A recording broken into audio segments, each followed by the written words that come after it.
बिस्मिल्लाहिर्रहमानिर्रहीम। अस्सलाम वालेकुम। स्टॉक वर्ल्ड रिसर्च इंस्टीट्यूट से मैं हूं सईद अफजल। आज की वीडियो में हम शामिल कर रहे हैं आपके सवालों के जवाबात, कुछ न्यूज़ हैं स्टॉक मार्केट के हवाले से और तज्ज़िये और तबसरे। तो अगर आपको हमारी वीडियोस अच्छी लग रही हैं तो चैनल लाजमी सब्सक्राइब करें ताकि आपको आइंदा आने वाली वीडियोस भी नज़र आती रहें। हमारी कोशिश होती है कि हम स्टॉक मार्केट से रिलेटेड हर तरह से आपको जो भी मुमकिन हो सकती है न्यूज़ दें, इंफॉर्मेशन दें ताकि आपको उसमें काम करने में आसानी हो। तो सबसे पहले मार्केट की ताज़ा तरीन सूरत हाल जो आज हमने देखी कि मार्केट ने तकरीबन 2.5 महीने के बाद 1,18,000 के उस जो हदफ था, जो पिछला लास्ट जो जिसमें मार्केट ने जनवरी में इस हदफ को छुआ था, आज स्टॉक मार्केट ने एक दफ़ा फिर 1,18,000 को छुआ है और स्टॉक मार्केट ने बहुत ज़बरदस्त परफॉर्म किया। 973 प्लस पॉइंट्स के साथ बंद हुई है, जबकि 1,17,974 पर क्लोजिंग हुई है। तो ये एक बहुत अच्छी क्लोजिंग है। काफ़ी दिनों के बाद हमने ये क्लोजिंग देखी है, तकरीबन 2-2.5 माह के बाद जाकर ये बहुत ही अच्छा आज हमारी मार्केट ने परफॉर्म किया। और कल की वीडियो में हमने बताया था कि बहुत ज़्यादा पॉजिटिव न्यूज़ हैं इस वक्त, अच्छी न्यूज़ हैं पाकिस्तान के लिए। तरसीलात ज़र का जैसे कि हमने बताया था कि इजाफा हो रहा है, बरामदात में इजाफा हो रहा है, IMF के साथ मुआहदा होने वाला है, इंटरेस्ट रेट्स के ऊपर कट्स वगैरह जो लग रहे हैं। तो इस तरह की तमाम जो एटमॉस्फेयर है इस वक्त काफ़ी अच्छी है। इकोनॉमिकली पाकिस्तान की बेटरमेंट हो रही है, इसी वाले से स्टॉक मार्केट भी बेहतर परफॉर्म करती हुई नज़र आ रही है। तो आइंदा आने वाले दिनों में हम मज़ीद इसको बेहतर होता हुआ देख सकेंगे। तो फर्स्ट ऑफ ऑल कल की वीडियो के ऊपर जो 2 सवालात हमें मौसूल हुए ये मारी के बारे में थे। मारी पेट्रोलियम जो अब मारी एनर्जीज़ में कन्वर्ट हो चुका है, इसके बारे में अबू बकर और कैसर गोंदल साहब ने सवालात पूछे हैं। इन दोनों के सवालात थोड़े से मुख्तलिफ हैं, लेकिन हम उनको इकट्ठा एक साथ जवाब देना चाहेंगे। कैसर गोंदल ने ये पूछा था कि 574 पर उन्होंने ख़रीदारी की है, तो क्या उन्हें अब ये मारी को सेल कर देना चाहिए। जबकि अबू बकर साहब ने पूछा है कि 885 पर उनकी ख़रीदारी है मारी के हवाले से, तो क्या उन्हें होल्ड करना चाहिए, ये वापस अपने रेट पर आएगा। तो फर्स्ट ऑफ़ ऑल आप ये बात याद रखें कि सबसे इम्पॉर्टेंट ये है कि आप जब ख़रीदते हैं तो उस वक्त आप एक टारगेट बनाते हैं कि मैंने ये शेयर किस प्राइस पर ख़रीदा है, इसका मेरा टारगेट क्या होगा, मेरा टाइम पीरियड क्या होगा, और अगर इसमें कोई प्रॉब्लम आएगी तो मैं कितने % पर इसको होल्ड करूंगा और कितने % पर आप निकल जाऊंगा। तो इस हवाले से हम अपनी काफ़ी वीडियोस में आपको गाइडलाइन देते रहते हैं, लेकिन उसके बावजूद मैं आज ये बताना चाहता हूँ कि अगर आपका टारगेट अचीव हो चुका है, जैसा कि कैसर गोंदल ने अगर 574 पर ख़रीदा था, उनके जहन में अगर एक टारगेट है 620 का या 640 का, तो अगर वो अचीव हो चुका है तो उस वक्त उन्हें निकल जाना चाहिए। लेकिन अगर उनका टारगेट अभी अचीव नहीं हुआ तो उनको होल्ड रखना चाहिए। इसी तरीके से अबू बकर साहब, अगर आपने 885 पर ख़रीदा है तो आपके जहन में एक ऐसा टारगेट होना चाहिए था कि जिसके बाद आपको फ़ौरन उसमें से निकल जाना चाहिए था, ताकि आपका ज़्यादा बड़ा लॉस ना हो या आपका ज़्यादा टाइम ख़राब ना हो। अगर आप शॉर्ट टाइम के अंदर काम करते हैं, अगर आप एक छोटे टाइम पीरियड के अंदर ट्रेडिंग करते हैं, स्विंग ट्रेडिंग करते हैं या डे ट्रेडिंग करते हैं, तो आपको अगर 885 के ऊपर आपने ख़रीदारी की है तो 850 का आपको रख लेना चाहिए या 860 का रख लेना चाहिए था। और अगर उससे नीचे जा रहा था तो आपको उसी वक्त निकल जाना चाहिए था। लेकिन आपने गलती ये की कि आप वहाँ पर इंतज़ार करते रहे और आप ये सोचते रहे कि शायद ये वापस पलट आएगा, लेकिन वो उससे मुसलसल नीचे की तरफ ही चलता रहा। तो अब आपके लिए सबसे अहम चीज़ यही है कि आप होल्ड रखें और वेट करें, लेकिन आइंदा के लिए लर्निंग करें कि एक ख़ास टारगेट के ऊपर अगर शेयर प्राइस आ जाए तो आपको वहाँ से फ़ौरन निकल जाना चाहिए। और ये आपको ख़रीदारी के वक्त तय करना चाहिए कि प्रॉफिट कितना लेना है और लॉस कितना बर्दाश्त करना है। तो ये बहुत अहम होता है। आज भी हमने ऐसे मुख्तलिफ शेयर्स को देखा है जिन्होंने काफ़ी अच्छा ब्रेकआउट किया है, और ब्रेकआउट के ऊपर हमारी पूरी एक वीडियो मौजूद है जिसमें हमने ब्रेकआउट को बहुत तफसीली एक्सप्लेन किया है कि ब्रेकआउट किस तरह से होता है।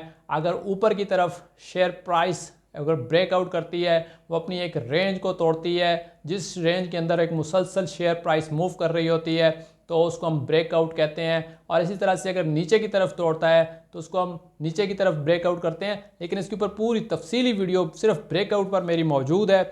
लेकिन आज हमने देखा काफ़ी अरसे के बाद एक नया ब्रेकआउट हमारे सामने हुआ, पेल ने ब्रेकआउट किया है। और इसके बारे में हमने अपनी पेड सर्विसेज के अंदर अपने क्लाइंट्स को मंडे वाले दिन बता दिया था कि ये पेल जो है ये ब्रेकआउट करने वाला है, इस पर नज़र रखें। और आज फाइनली पेल ने ब्रेकआउट किया है और एक बहुत अच्छा ब्रेकआउट हुआ है। और ये वीडियो आपको दोबारा देखनी चाहिए, अगर आप मेरी वीडियोस के अंदर जाकर देखें तो वहाँ ब्रेकआउट के नाम से मौजूद है। तो ये एक ज़बरदस्त फ़ायदा होता है अगर आप ब्रेकआउट के साथ अपनी चीज़ों को देखते हैं, उनको होल्ड करते हैं और आप बेनिफिट्स लेते हैं। सेकेंडली आज हमने देखा हपको ने दोबारा 140 को टच किया है। एक तवील अरसे के बाद हपको 140 पर आया है। अब देखें यहाँ पर कुछ शेयर प्राइसेस हैं जो मैं आपको मेंशन करूँगा कि उन्होंने काफ़ी, जैसे कि अभी हमने मारी के बारे में बात की, इसी तरह से अब हपको के बारे में मैं बताना चाहता हूँ।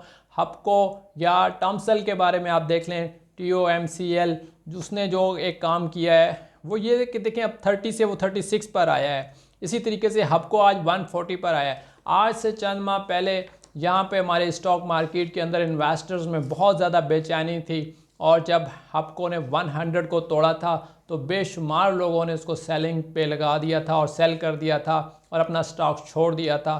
तो वहाँ पे भी हमने मुसलसल ये बताया था कि आप हपको को होल्ड रखें, हपको कम बैक करेगा, हपको एक अच्छा शेयर है, हपको की कंपनी, हपको की मैनेजमेंट सब बेहतरीन है। तो जिन लोगों ने इसको होल्ड रखा है आज वो दोबारा देख लें, उन्हें कोई लॉस नहीं हुआ। अब यहाँ पे लर्निंग वाली बात ये है कि स्टॉक मार्केट के अंदर आपको हमेशा अपने शेयर को अच्छे तरीके से होल्ड करना आना चाहिए। तमाम शेयर्स वापस आ जाते हैं अगर उनकी कंपनीज अच्छी हैं, अगर उनकी मैनेजमेंट अच्छी है। तो ये चीज़ अभी हमने हपको में देखी है, टॉमसल में देखी है। इसके अलावा बहुत सारे और शेयर्स मैं मेंशन कर सकता हूँ। आप EPCL को देख लें, एंग्रो पॉलीमर जो है उसने अच्छा कम बैक किया हुआ है, अब 40 तक आ गया है और आगे भी जा सकता है आने वाले दिनों में, क्योंकि उसकी हमने न्यूज़ भी आपके साथ एक शेयर की थी। तो ये तमाम चीज़ें जो मैं बता रहा हूँ आपको, जिन शेयर्स के बारे में बता रहा हूँ, ये शेयर प्राइसेस जो होती हैं ये वक्ती तौर पे किसी एक बैड न्यूज़ की वजह से नीचे जा सकते हैं वो शेयर्स, लेकिन आहिस्ता आहिस्ता वो शेयर्स वापस आते हैं क्योंकि उनके पीछे एक स्ट्रॉन्ग मैनेजमेंट होती है और उनके पीछे एक स्ट्रॉन्ग फाइनेंशियल, उनके जो फंडामेंटल्स होते हैं वो उनको वापस लाते हैं। तो आज हमने देखा कि हपको भी वापस आ गया है और भी मैंने कुछ शेयर्स मेंशन किए हैं। तो इसमें आप हमेशा ये बात याद रखें कि स्टॉक मार्केट जो है ये 100 मीटर की रेस नहीं है, बल्कि ये एक लंबी मैराथन है और इसमें आपको हमेशा ये देखना चाहिए कि मुझे किस तरीके से काम करना है। अगर आपने शॉर्ट टर्म में काम करना है तो फिर आपके जैसे ही टारगेट अचीव हों, चाहे वो नुकसान वाला टारगेट हो या अपर साइड वाला, आप उसमें से बाहर निकलें, जैसा कि मैंने शुरू में एक्सप्लेन किया है। इसी तरीके से अगर आप लॉन्ग टर्म के अंदर हैं तो आप होल्ड करके बैठें, आपकी चीज़ें बेटर हो जाएंगी अगर आपने अच्छी कंपनी सेलेक्ट की हुई है और आपको लॉसेस नहीं होंगे और लॉन्ग रन में आपको काफ़ी ज़्यादा बेनिफिट्स होंगे। स्टॉक मार्केट एक ज़बरदस्त जगह है अगर आप यहाँ पर इसके प्रिंसिपल्स का एहतराम करके काम करते हैं, अगर आप इसके प्रिंसिपल्स को रिस्पेक्ट करते हैं तो स्टॉक मार्केट आपको कभी भी नुकसान नहीं पहुँचाती। लेकिन अगर आप जल्दी जल्दी में बार बार चीज़ों को चेंज करते हैं, शेयर्स को बेचते हैं, अपनी पोजीशन चेंज करते हैं, एक शेयर से उठ के दूसरे शेयर्स में चले जाते हैं, तो डेफिनेटली आप अपनी बहुत सारी जो इन्वेस्टमेंट्स हैं उसको ख़राब भी कर रहे होते हैं। तो इसमें आपने सबसे पहले, मैंने बारहा बताया है कि आपने अपनी इन्वेस्टमेंट्स को देखना है और या ये देखना है आपने कि आप ट्रेडर हैं। अगर आप ट्रेडर हैं तो फिर आपको ट्रेडर वाले माइंड से ही काम करना है, लेकिन अगर आप इन्वेस्टर हैं तो फिर इन्वेस्टर वाली जो क्वालिटीज़ हैं, जो उसकी खासियतें हैं, वो सारी आपको रखनी होंगी कि लॉन्ग टर्म में किस तरह से काम होता है। वक्तन फ़वक्तन हम इस मौज़ूआत पर बहुत ज़्यादा बात करते रहते हैं, लेकिन आज फिर मैंने थोड़ा सा आपको दोहराया है कि देखें हपको वापस आया है और मुझे याद है कि कितने लोगों ने इसी शेयर को 100 के अराउंड बेच दिया था। उस वक्त भी हम सोशल मीडिया के मुख्तलिफ प्लेटफॉर्म्स पर ये बात बारहा बताते रहे कि हपको कम बैक करेगा और आप इसको होल्ड रखें। तो ये चीज़ें होती हैं। इसके अलावा अभी मैं आपके साथ कुछ और देखें, अभी इस वक्त जो मार्केट चल रही है, आज 1,18,000 पर मार्केट चल रही है। तो हम देख रहे हैं कि Pakistan Oil Field, UBL, Millat Tractors, Efert, Faysal Bank, Bank Islami, ये वो तमाम शेयर्स हैं जिनके डिविडेंड्स अनाउंस हुए हैं, जो एक्स डेट हुए हैं। तो एक्स डेट के बाद थोड़े दिनों के लिए प्राइसेस उसमें से नीचे आती हैं और वो प्राइस निकल जाती है जो प्राइस उसके लिए डिविडेंड के लिए अनाउंस होती है। तो वहाँ पे थोड़ा सा स्लो रहता है क्योंकि इन्वेस्टर्स के लिए वो चार्म ख़त्म हो जाता है एक्स डेट के बाद, लेकिन कुछ दिनों के बाद वो शेयर प्राइसेस दोबारा रिकवर कर जाती हैं। तो ये मैंने जितने आपके सामने नाम लिए हैं इसमें Pakistan Oil Field, UBL, Millat Tractors, Efert, Faysal Bank, Bank Islami, ये सब अब एक्स डेट हुए हैं। तो ये थोड़ा सा टाइम लेंगे और दोबारा बेटर हो जाएंगे, बेहतर हो जाएंगे और आपको फ़ायदा पहुंचाएंगे क्योंकि अच्छी कंपनीज़ हैं। तो वक्ती तौर पर जब ये नीचे जाते हैं तो आपको परेशान नहीं होना चाहिए। और स्टॉक मार्केट में हमेशा पेशेंस का काम है, सब्र का काम है, ये आपने याद रखना है। तो इसके साथ मैं अभी एक दो न्यूज़ जो हैं वो आपके साथ शेयर करना चाहूँगा। सबसे पहले जो है FFC की न्यूज़ है।